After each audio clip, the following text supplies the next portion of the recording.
Hello student তোমালোক সকলোকে স্বাগতম জানাইছো আমাৰ ইউটিউব চেনেলটোলৈ।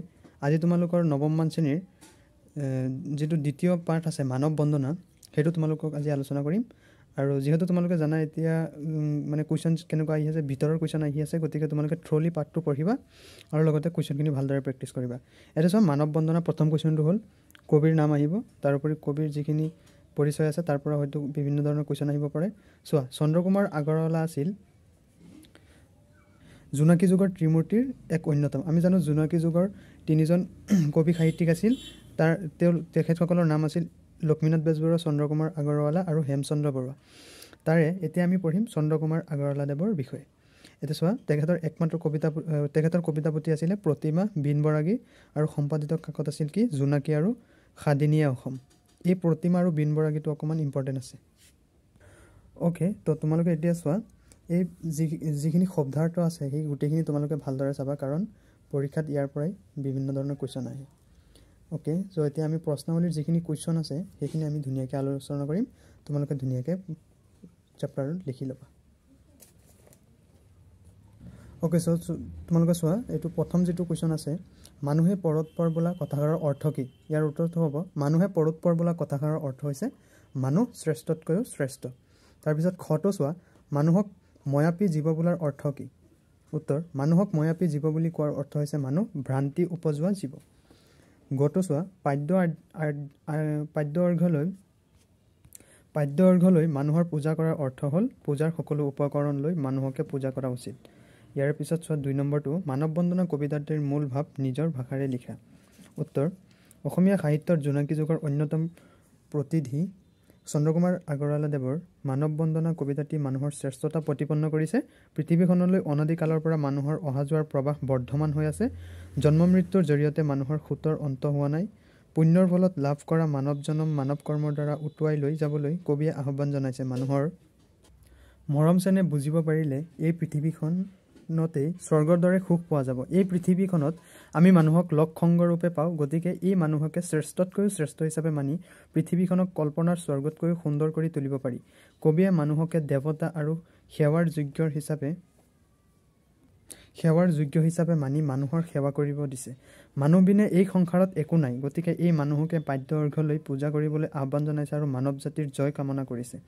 ইয়াৰ পিছত চোৱা 3 নম্বৰ কুৱেশ্যনটো, এই যে পৃথিৱী স্বৰ্গটো অধিক মানুহৰ নিজাপি ঘৰ কথাষাৰৰ অৰ্থ বুজাই লিখা।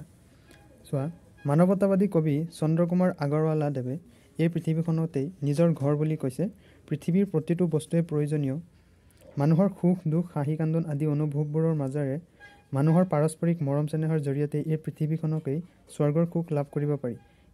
এই স্বৰ্গতকৈও সুখৰ পৃথিৱীখন মানুহৰ নিজৰ ঘৰ বুলি ক'ব বিচাৰিছে। ইয়াৰ পিছত চোৱা 4 নম্বৰ কুৱেশ্যনটো, মানৱী জনম দিয়া উটুৱাই মানৱী কৰম খুটে, মানুহৰ মৰম বুজিবা মানুহে ধৰম যে মৰমতে। উত্তৰ, উক্ত কবিতাফাঁকি আমাৰ পাঠ্যপুথি অসমীয়া সাহিত্য চয়নিকাৰ অন্তৰ্গত কবি চন্দ্ৰকুমাৰ আগৰৱালা দেৱৰ ৰচিত মানৱ বন্দনা নামৰ কবিতাটোৰ পৰা তুলি অনা হৈছে। উক্ত কবিতাফাঁকিৰ জৰিয়তে কবিয়ে মানৱ জীৱনটো মানৱ কৰ্মৰ দ্বাৰা উটুৱাই নিব বুলি কৈছে আৰু মানৱ কৰ্মতেই মানৱ ধৰ্মৰ ভাগ পাব বুলি কৈছে। উদাৰ মানৱতাবাদী কবি চন্দ্ৰকুমাৰ আগৰৱালা দেৱে কবিতাফাঁকিৰ জৰিয়তে মানৱ কৰ্মৰ কথা সোঁৱৰাই দিছে। পুণ্যৰ ফলত লাভ কৰা এই মানৱ জনমটো মানৱীয় কাৰ্যৰে পাৰ কৰি নিবলৈ কৈছে। মানুহৰ পাৰস্পৰিক মৰম চেনেহৰ জৰিয়তে এই সত্য স্বৰ্গৰ সুখ লাভ কৰিব পাৰি। মানৱ কৰ্মতকৈও আন একো শ্ৰেষ্ঠ হ'ব নোৱাৰে। এই হৈছে মানৱ ধৰ্ম। মানুহে মানুহৰ মৰম বুজি পালে আন পুণ্য কৰাৰ প্ৰয়োজন নহয়। এতিয়া চোৱা 6 নম্বৰটো, মানুহেই দেৱ মানুহেই খেপ মানুহ বিনে নাই কেও, কৰা পূজা পাদ্য অৰ্ঘ্যলৈ জয় জয় মানৱদেৱ। উত্তৰ, উক্ত কবিতাফাঁকি আমাৰ পাঠ্যপুথি অসমীয়া সাহিত্য চয়নিকাৰ অন্তৰ্গত কবি চন্দ্ৰকুমাৰ আগৰৱালা দেৱৰ ৰচিত মানৱ বন্দনা নামৰ কবিতাটিৰ পৰা তুলি অনা হৈছে। মানৱৰ জয়গান গোৱা কবি চন্দ্ৰকুমাৰ আগৰৱালা দেৱে উক্ত কবিতাফাঁকিৰ যোগেদি মানুহৰ শ্ৰেষ্ঠত প্ৰতিপন্ন কৰিছে। কবিৰ মতে মানুহেই শ্ৰেষ্ঠতকৈও শ্ৰেষ্ঠ। পৃথিৱীত বাস কৰা এই মানুহ ভগৱানৰূপী, গতিকে ভগৱানৰূপী মানুহক সেৱা কৰাটো মানুহৰ মূল কৰ্তব্য। এই মানুহকে দেৱতা হিচাপে মানি মানুহৰ সেৱা কৰিব লাগে। এই মানৱ সেৱাৰ মাজতেই মানৱ ধৰ্ম লুকাই আছে।